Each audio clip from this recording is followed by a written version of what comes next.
торфянки, господа.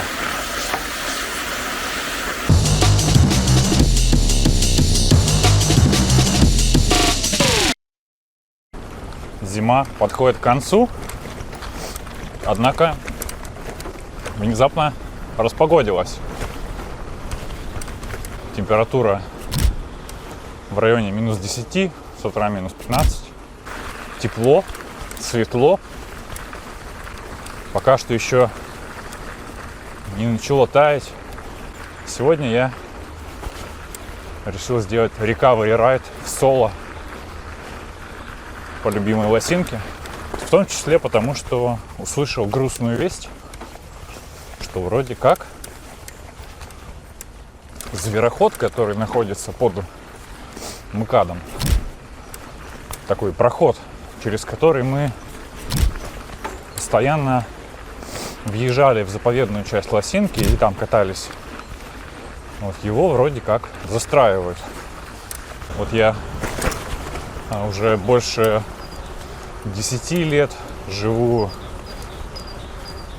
недалеко от Лосиного острова, вот рядом со станцией Белокаменная.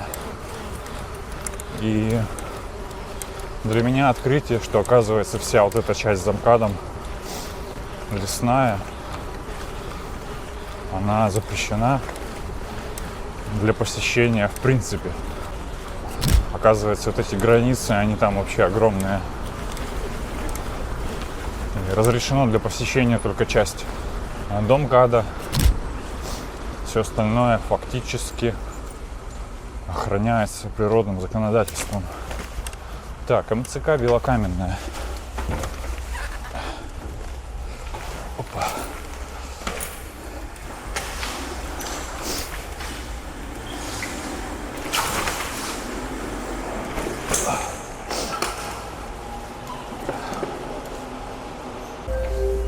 Позвольте, я тут. Ага, спасибо.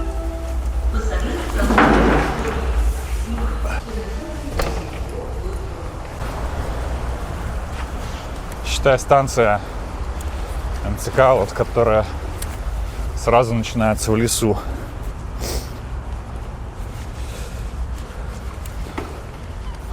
Красота. Вообще нереально крутая погода. В общем, да, темп у меня сегодня человый. Заодно покажу вам классический уже для меня личный маршрут.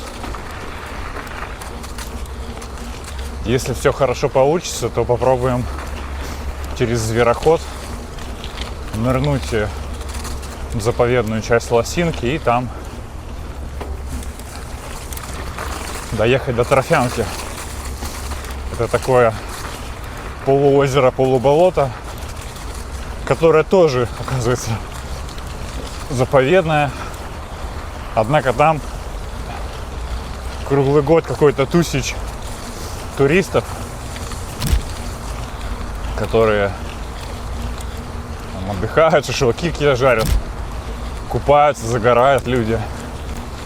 Вот там как-то людей особо не прогоняют, а вот когда мы просто катаемся где-то там по тропинкам, уже несколько раз вот этой зимой было, что нас останавливают инспекторы, угрожают штрафом, конфискацией транспортных средств, велосипедов. Приезжали в январе, по-моему, на лосиную биостанцию. При этом въехали мы в лес от СНТ, где, естественно, разрешено находиться. Там была просто открытая дверь в калитке. И стоит знак, типа, ну, вы входите в лес, там запрещено разводить костры и все такое. Ничего там не сказано про то, что здесь нельзя находиться. Однако потом въехали на территорию этой биостанции, которая никак не огорожена ни забором, ничем. И уже на выходе, получается, из леса, на выезде, нас принял инспектор природоохраны и начал нам угрожать, что нам здесь нельзя ни ходить, ни ездить, ничего. Говорит, заплатить надо за вход. Ну, хотя мы вошли в цивильной части, в разрешенном месте. Но вот на выходе нам нужно заплатить за вход.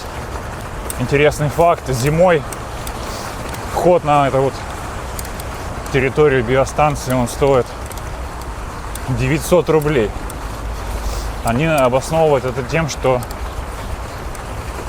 сейчас якобы сезон. А летом вот 200 рублей и проходите, пожалуйста. И это все к слову о том, что территория типа закрытая, особо охраняемая, но за 200 рублей проходите, пожалуйста, можно. Вообще не понимаю, как это работает. При этом в лесу никаких знаков, ни указателей нету. В одном месте, где-то уже в глубине Лосинки, я находил с ребятами этот знак, один несчастный, вот, и который говорит, что тут запрещено все, немедленно испаритесь. То есть мы такие уже оказались где-то в глубине леса, в 10 километрах от ближайшего входа и выхода, и нам только потом сообщают, что, оказывается, вы находитесь где-то там в небытие. Будьте добры испариться отсюда. И вот он. Опа. Вот Будайка, собственно. Мостик через нее такой ненадежный. И вот сейчас мы вдоль нее аккуратненько поедем. Опа.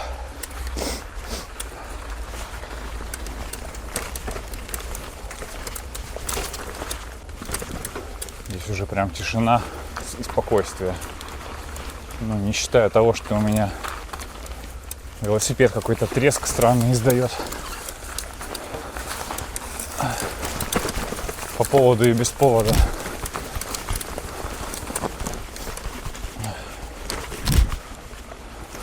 Я маршрут прикреплю к видосику, так что приезжайте тут, раскатывайте трейл. Эта часть не запрещенная. Здесь можно находиться, можно кататься, и она по итогу соединяется с цивилизованной такой частью парка, с асфальтовыми дорожками.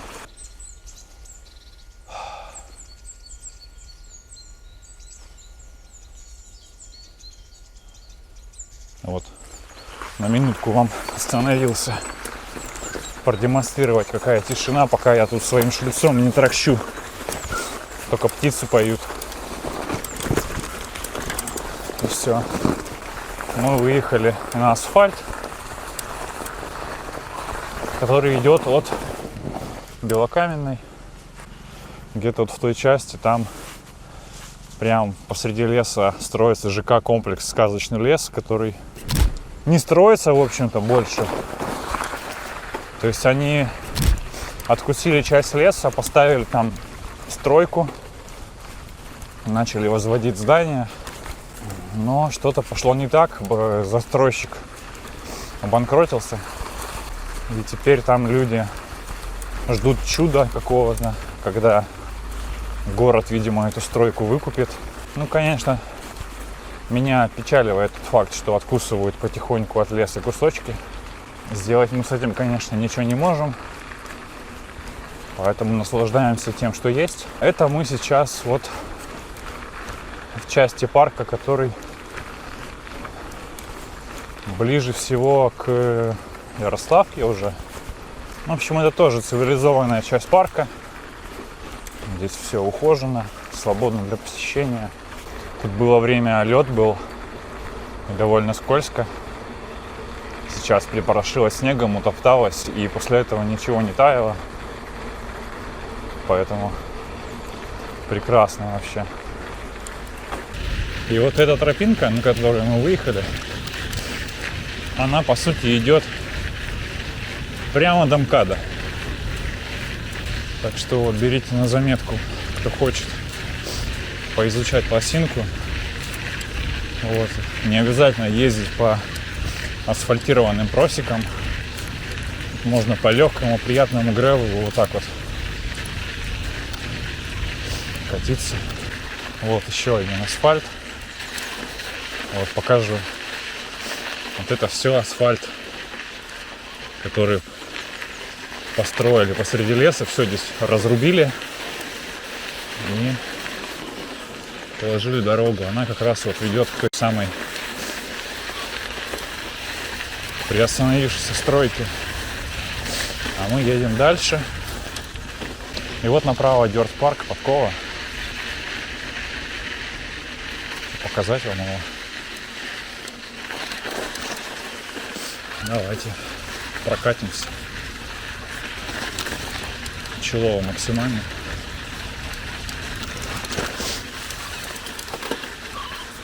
Здесь кто-то ездит или ходит.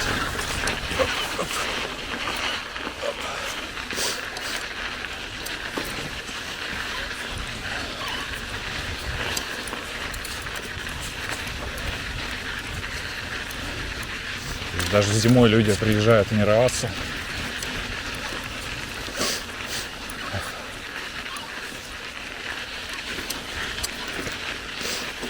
Поехали. Вкрутим.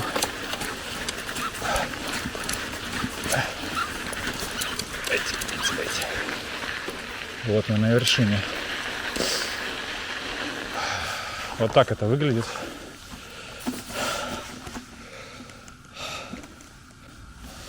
Трамплинчики. Вон там контрик стоит. Мостики какие-то для тренировок. Тут, в принципе, даже просто на эту подкову позаезжать на разных велосипедах. Для кого-то интересным опытом может быть. Такой уклончик гравийный. У нас в Москве не прям много мест, где можно потренить.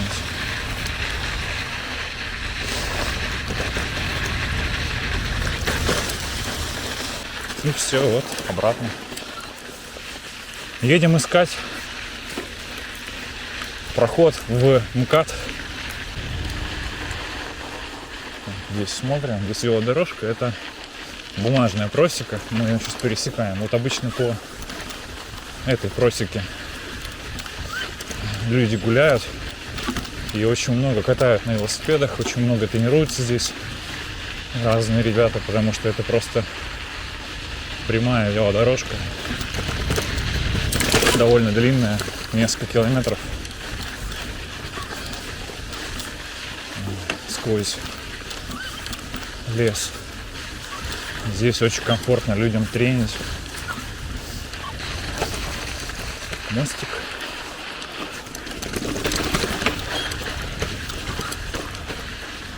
Что такие странные звуки уже издает. Дружище, мы чилим. У нас средняя 15 километров в час сейчас. Чё ты заезжал-то? Ой, ветки. Давайте не будем спицы ломать.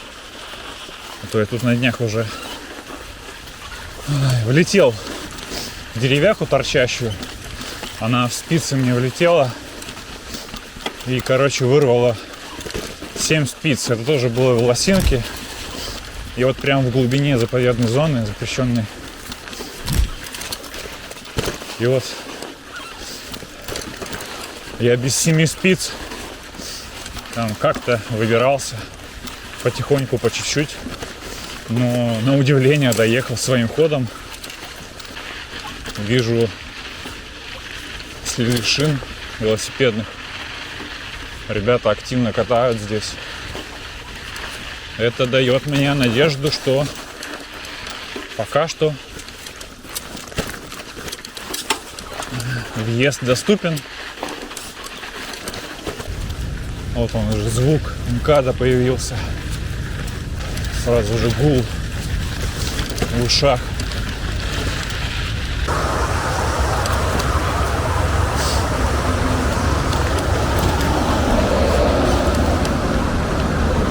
Да, действительно, вот этого всего не было.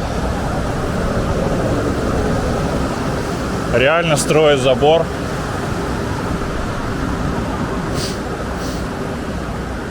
Сейчас пока что открыто.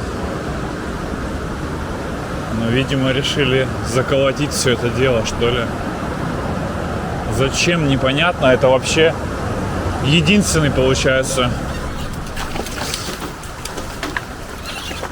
проход под МКАДом ближайший.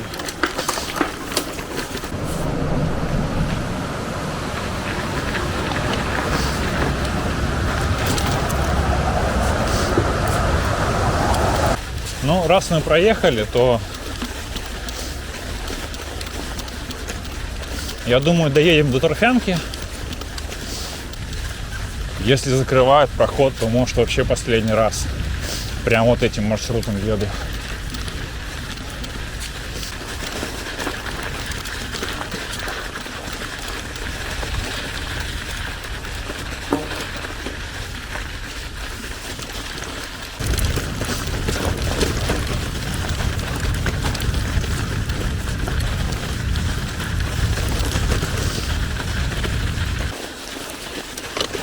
Ну тут прям уже контрийная такая дорога.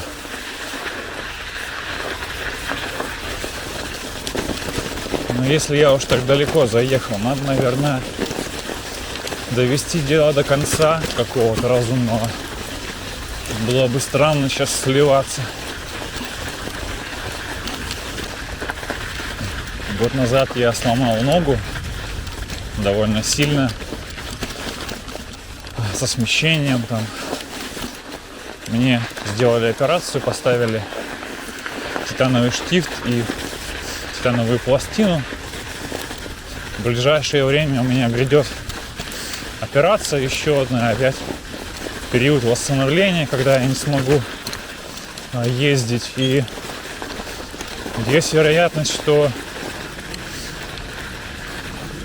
это один из последних моих заездов на ближайшее время. Возможно, последний зимний. Если повезет, к апрелю восстановлюсь. А там у нас в апреле грядет Зеленогрязь. Это Зеленоградская гонка.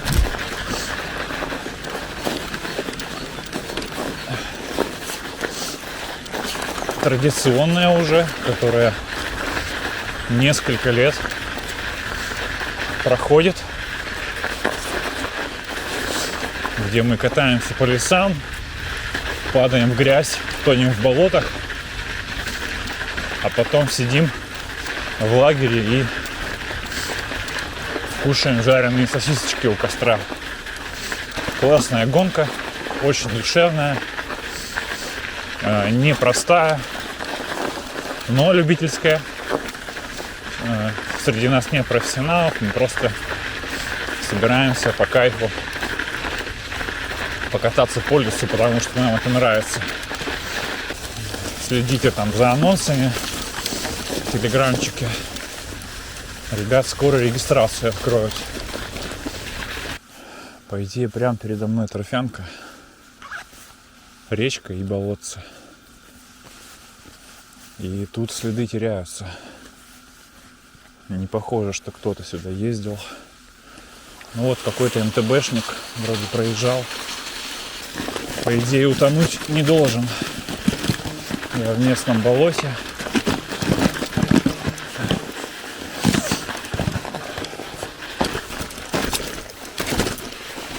Я тут ехать не могу. Но если не зимой, то когда еще я сюда приду, потому что в другое время здесь все будет заболочено. Гарантированно вообще непроходимо. И непроезжаемо уж точно.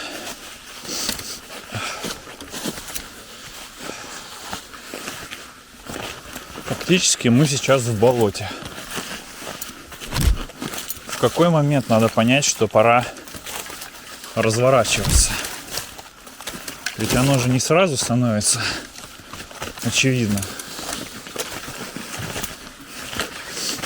Пока что я иду по замерзшему болоту в заповедной части Лосиного острова, особо охраняемой зоне. Тут лед. Надо аккуратно. Не знаю, насколько он глубокий.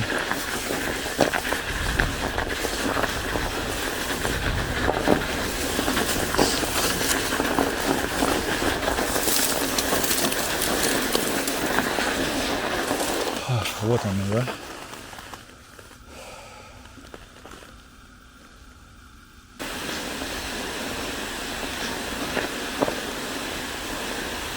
Тут не я один такой дурак.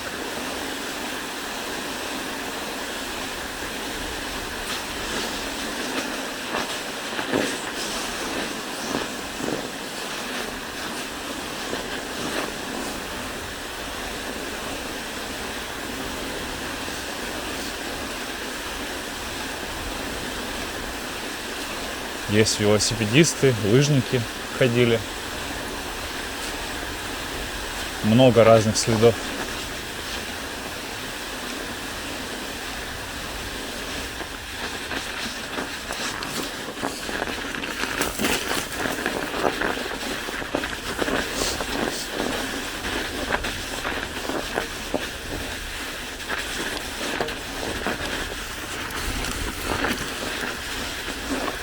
Ледяной хайвей.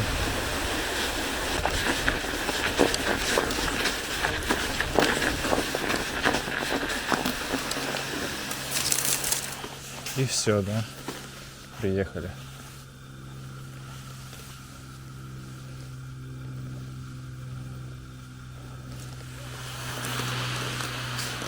Там уже только зверьки проходили.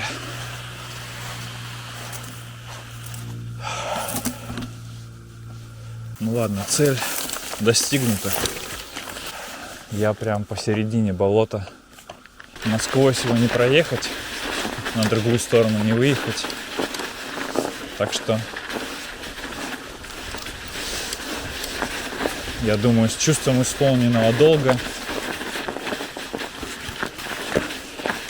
можно возвращаться.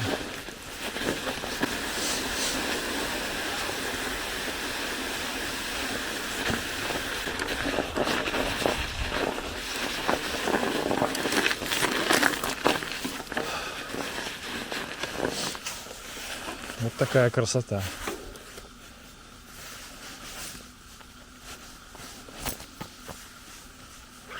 Буду выбираться отсюда.